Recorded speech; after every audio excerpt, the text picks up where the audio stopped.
Di sini saya akan membacakan pemisahan dan ekstraksi. 1. Ekstraksi, proses pemisahan suatu zat dari campurannya dengan menggunakan pelarut. Pelarut yang digunakan harus dapat mengekstraksikan substansi yang diinginkan tanpa melarutkan materi lainnya. 2. Pemisahan. Pemisahan adalah suatu alat untuk memisahkan tegangan pada peralatan instansi tegangan tinggi. Ekstraksi terdiri dari 3 langkah dasar: penambahan sejumlah massa pelarut untuk dikontrakkan dengan sampel, biasanya melalui proses difusi. 2. Zat larut akan terpisah dari stempel dan larutan oleh pelarut pembentukan fase ekstrak. 3. Pemisahan fase ekstrak dengan stempel. Tujuan: untuk menarik komponen kimia yang terdapat pada bahan alam, bahan-bahan aktif seperti senyawa, antimikroba, dan antioksida yang terdapat pada tumbuhan, pada umumnya diekstrak dengan pelarutan. Ekstraksi secara umum dapat digolongkan menjadi 2. Pertama, ekstraksi pada cair adalah suatu metode pemisahan senyawa dari campuran yang berupa padatan.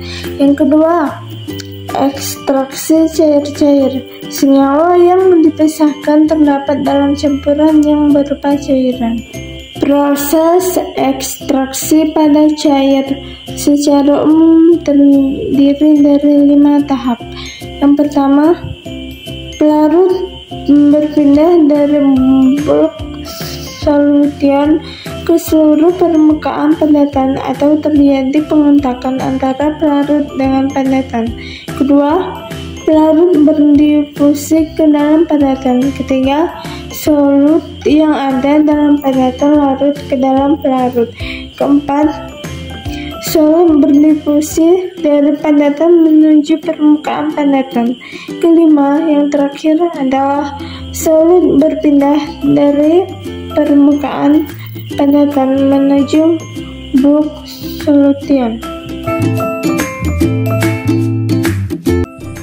2 jenis metode ekstraksi cara dingin dan panas. Metode ekstraksi cara dingin yang pertama, maserasi atau dispersal. Maserasi merupakan metode ekstraksi dengan menggunakan pelarut diam atau dengan adanya pengadukan beberapa kali pada suhu ruangan.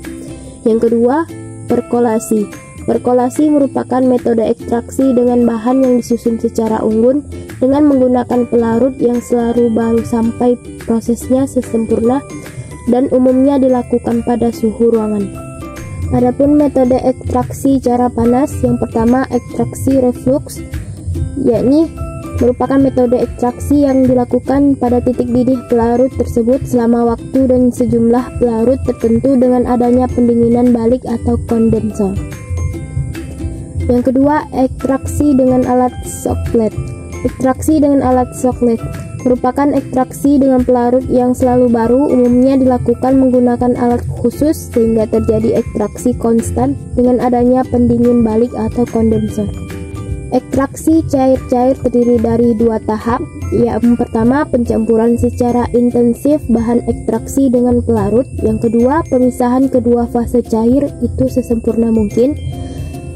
Campuran cairan pembawa dan pelarut ini adalah heterogen. Jika dipisahkan terdapat 2 fase, yaitu fase diluent atau raffinate dan fase pelarut atau ekstrak.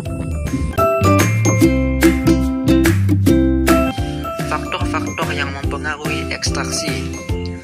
Yang pertama, jenis pelarut. Jenis pelarut mempengaruhi senyawa yang tersari, jumlah zat terlarut yang terekstrak dan kecepatan ekstraksi. Yang kedua, suhu. Kenaikan suhu akan meningkatkan jumlah zat terlarut ke dalam pelarut. Yang ketiga, rasio pelarut dan bahan baku. Jika rasio pelarut bahan baku besar, maka akan memperbesar pula jumlah senyawa yang terlarut. Akibatnya, laju ekstraksi akan semakin meningkat. Yang keempat, ukuran partikel. Laju ekstraksi juga meningkat apabila ukuran partikel bahan baku semakin kecil. Dalam arti lain, rendemen ekstrak akan semakin besar bila ukuran partikel semakin kecil.